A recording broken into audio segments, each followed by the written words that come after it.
지도자의 균형이란 말씀을 나누겠습니다. 베드로전서 5장 3절 맡은 자들에게 주장하는 자세를 하지 말고 양무리의 본이 되라. 여러분은 여러분이 맡은 사람들을 지배하려고 하지 말고 양떼의 모범이 되십시오. 오늘날 청교도적으로 영구에 성실하게 헌신된 목회자들이 필요합니다. 한 위대한 개혁주의 신학자는 지금 우리는 교회 역사상 가장 반지성적인 시대에 살고 있다라고 말했던 적이 있습니다. 너무 연구를 하지 않는 것입니다. 왜냐하면 지금 우리가 살고 있는 시대의 사람들은 TV 세대에서 시작해서 인터넷 세대로 변천해 가는 중에 있습니다. 거기에 온갖 시간을 다 빼앗기고 있기 때문입니다. TV 세대만 해도 역사상 가장 신앙생활하기 어려운 세대인데, 그런데 인터넷 세대는 신앙생활하기가 그보다 더 어려워졌습니다. 인터넷은 가진 이점이 있지만 한편으로는 TV보다 더 큰 강적입니다. 그래서 온갖 영상들이 우리 눈앞에 쉴 새 없이 어른거리고 온갖 한 줄 뉴스, 정보들이 우리 뇌를 자극합니다. 그래서 결국 우리가 그 영상을 안 볼 수 없게 만들고 그 한 줄 뉴스를 클릭해서 결국은 보게 만들도록 우리를 쉴 새 없이 유혹합니다. 그래서 우리는 우리 청교도 조상들과 비교해 볼 때 점점 더 너무 양떼들에게 무관심한 목자들이 되어가고 있습니다. 양떼들은 더욱 감각적으로 변해가고 있는데 목자들은 아무 손도 못 쓰고 양떼들이 메마른 황량한 땅으로 나아가고 있어도 이제는 그런 현실에 목회자들이 문제의식조차 사라지고 있습니다. 이것은 청교도 목회자들과 비교해 볼 때 너무나 큰 차이입니다. 그럼 어떻게 해야 하나요? 우리 청교도 조상 목회자들은 양떼들을 잘 먹이기 위해 많은 시간을 쏟아부어서 성경과 경건서적들을 연구했습니다. 그래서 우리도 조상들을 본받아서 더 깊이 사색하고 더 폭넓게 성경을 연구하며 오랜 시간 책상 앞에서 진지하게 말씀과 씨름해야 합니다. 그래야 양떼를 풍성하게 먹일 수 있습니다.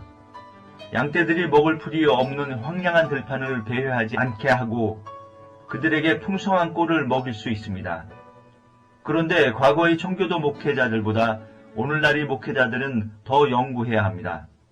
왜냐하면 지금은 TV 세대를 지나서 인터넷 세대이기 때문입니다. 과거 청교도 시대보다 더 힘든 시대가 되었으므로 목회자들은 과거보다 몇 배의 진지한 말씀 연구가 필요합니다. 제 말이 맞지요? 그런데 까딱 정신을 못 차리면 오늘날의 크리스천들은 지도자를 포함해 대개가 다 세속적인 크리스천이 되어가고 있습니다. 그것은 우리가 세상 사람들과 똑같이 엔터테이너먼트, 재미, 오락 중심의 삶을 살 때 그렇습니다. 그래서 크리스천들도 늙어 죽을 때까지 그렇게 엔터테이너먼트 중심적 삶을 살다가 그렇게 세속적인 크리스천으로 일평생 자기 인생을 허비하며 살면 결국은 어떻게 되겠습니까? 그런데 우리가 눈에 보이는 것들을 거부하고 우리 대중문화에 대해 거품을 물고 거절해도 문제가 해결되지 않고 우리 크리스천들이 여전히 세속적일 수 있습니다. 그것은 기독교 신앙을 지적인 문제로만 보고 연구를 더 많이 하는 것을 그 해결책으로 볼 때 그렇습니다. 청교도 조상들을 본받아 연구를 더 깊이 해야 하지만 연구를 더 깊이 하는 것이 근본적인 해결책은 되지 못할 것입니다. 오늘날 우리에게 근본적인 해결책은 더욱 복음에 충실한 삶과 신앙으로 돌아가는 것입니다. 연구가 필요하지만 그것의 목적은 더욱 복음에 충실한 삶을 위한 것이지 어떠한 더 고차원적이고 발전된 지식을 얻기 위한 것이 아닙니다. 그 연구는 반드시 양떼들을 복음으로 잘 먹이는 방향이 되어야 합니다. 그래서 신학교 교육도 더욱 목회 중심으로 바뀔 필요가 있다고 봅니다. 우리의 신학교들은 학문을 연구하는 기관이기보다는 영적인 의사를 양성하는 기관이 되어야 합니다. 신학교에는 어떤 지식을 마스터하는 곳이 아니며 성경은 뭘 지식적으로 쪼개서 학문적인 지식을 습득하라고 주신 것이 아닙니다. 제가 지금 신학의 학문적 연구의 무용론을 말씀드리는 것이 아닙니다. 우리가 성경을 면밀히 연구해야 하지만 그것은 어디까지나 나를 변화시키는 말씀의 방향으로 나가야 합니다. 지식이 필요하지만 그보다 더 중요한 것은 나를 변화시키는 말씀입니다. 신학은 무슨 석사, 박사 등 학위를 취득하는 식으로 학문적 업적을 쌓아가는 학문이 아닙니다. 신학은 연구하면 연구할수록 성령의 열매가 더 많이 맺어져야 하는 것입니다. 신학과 성경은 연구하면 할수록 그가 사람들에게 더 존경을 받고 명성을 얻는 것이 아니라 그 말씀의 가르침을 순종해서 십자가의 길을 가다 보면 오히려 더 명성을 이룰 수도 있습니다. 말씀대로 그가 십자가의 길을 가기 때문입니다. 신학과 성경은 연구하면 할수록 우리가 더 존경을 받고 지혜를 얻는 것이 아니라 그 말씀을 가르치는 바대로 우리가 하나님과 진리 앞에서 더욱더 어리석고 미천한 자임을 가르쳐 줄 것입니다. 그래서 신학교를 갓 졸업한 사역자일수록 목회를 할 때, 양떼를 칠 때 성도들을 마치 신학교 교육시키듯 하려는 경향이 강합니다. 어떤 곳을 가보면 그들이 양떼들은 마치 작은 신학교와 같습니다. 주일학교에서 가르치는 내용들, 또한 설교 내용들이 다양한 신학적 지식 또는 새로운 지식들을 가르쳐서 듣는 청중들의 귀를 즐겁게 해주려고 합니다. 미국은 주일날 예배 시간 전에 어른들도 주일학교에 참석해서 성경을 배웁니다. 그러나 진정한 목자이신 예수님은 우리 사역자들을 양떼를 먹이도록 부르셨습니다. 우리는 성도들에게 우리의 지혜나 통찰력을 가르치는 것이 아니오 우리가 배운 학문적 지식들을 전달해 주는 것은 더더욱 아닙니다. 먹인다는 것은 양떼에게 꼴, 좋은 풀을 먹인다는 뜻인데 바울이 그러했던 것처럼 우리는 우리의 연약함으로 우리의 깨어짐으로 그들을 섬기고 먹입니다. 왜냐하면 내가 말씀을 연구하면 할수록 그 말씀이 나를 깨트려 나를 더 연약하게 만들기 때문입니다. 그리고 바로 그 약함과 깨어짐에서 진정한 복음의 열매가 이루어집니다. 여러분, 물론 당신의 양떼들은 더 많은 정보나 지식을 필요로 합니다. 그러나 그들이 더 필요로 하는 것은 그들을 인도해 줄 사람이며 그들이 나아갈 길을 가르쳐 보여주는 사람입니다. 진정한 목자는 양떼에게 자신이 먼저 회개의 삶을 사는 것을 보여주어야 합니다. 자신이 먼저 자기와 싸우는 철저한 모습을 양떼들에게 보여주어야 합니다. 성경 지식이 필요하지만 지식보다 더 근본적인 목자의 사명이 있다는 것입니다. 목회자가 복음을 설교하고 목회자가 먼저 그 복음에 합당한 삶을 사는 것을 성도들에게 보여주어야 합니다. 지금 제가 양떼를 치고 먹이는 것이 무엇인지 말씀드리는 것입니다. 목회자 자신이 먼저 자기의 아직 남은 죄성과 싸우면서 또한 자기도 그 죄성을 극복하기 위해서는 주님의 은혜가 필요한 자임을 성도들에게 먼저 보여주어야 합니다. 또한 목회자 자신이 먼저 말씀을 순종하는 삶을 사는 가운데 이루어진 기쁨과 승리의 삶을 사는 것을 성도들에게 보여주어야 합니다. 반대로 혹시 패배했을 때는 죄와 그 열매로 인해서 슬퍼하고 애통하는 모습을 보여줄 때 그것도 반면교사로 성도들에게 큰 교육이 될 것입니다.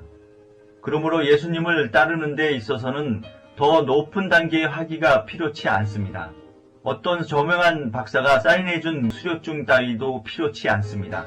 사람들을 예수님을 따르도록 인도하는 데 필요한 것은 당신이 먼저 주님을 신실하게 따르는 것입니다. 복음적 삶에 당신이 먼저 본이 되는 것입니다. 그러면 양떼들도 당신을 본받아서 주님을 신실하게 따를 것입니다. 베드로전서 5장 3절의 말씀처럼 여러분은 여러분이 많은 사람들을 지배하려고 하지 말고 양떼의 모범이 되십시오. 그렇지 못하고 여러분이 단지 성도들이 머리만 기분 좋게 해주고 만족시켜 주려 할 때는 얼마 지나면 성도들은 당신보다 더 똑똑한 설교자에게로 옮겨갈 것입니다. 참고로 이것은 기적도 마찬가지입니다.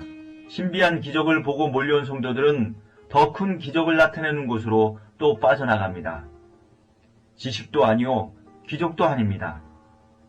복음의 본질로 승부해야 합니다. 우리의 사역이 언젠가는 끝나는 날이 올 것입니다. 만약 우리가 약물이 본이 되지 못하고 그저 지식을 전달해주는 사역으로 일관했다면 그날에는 우리의 일생의 수고가 먼지가 되듯이 아무것도 남지 않거나 우리 양떼들이 마치 먼지처럼 아무도 남지 않게 될 것입니다. 사람들이 얼마나 많이 우리 인터넷 사이트를 방문하고 다운받았다거나 우리가 얼마나 많이 우리의 설교와 성경 공부 교재를 발간했던지 상관없이 그것들이 사람들이 내면을 변화시키지 못하고 그저 지식 전달에 불과했다면 그 모든 수고가 결국은 허무하게 썩어져 없어져 버릴 것입니다. 먼지만 남게 될 것입니다. 특별히 학문적인 연구일수록 더욱더 그렇게 되기 쉽습니다. 학문적 연구가 필요 없다는 뜻은 결코 아닙니다. 석사, 박사에 가온 후두 그들의 논문과 저서들, 만약 그것들이 사람들로 하여금 복음적인 삶을 사는 데 거의 기여하지 못했다면 그것들은 마치 바람 앞의 겨와 같이 날려 없어져 버릴 것입니다. 그러나 만약 우리가 오늘 하루에 성실히 양떼를 먹이고 양떼들을 돌보고 양물이 본이 된다면 그들이 복음에 합당한 삶을 사는 진정한 크리스천이 되도록 우리가 양육했다면 우리의 사역과 설교와 모든 목회적 노력이 성도 한 사람 한 사람을 진정한 그리스도의 제자로 성숙시키는 데 헌신되어진다면 그 헌신과 수고는 하나님 앞에 영원히 남게 되고 기업될 것입니다.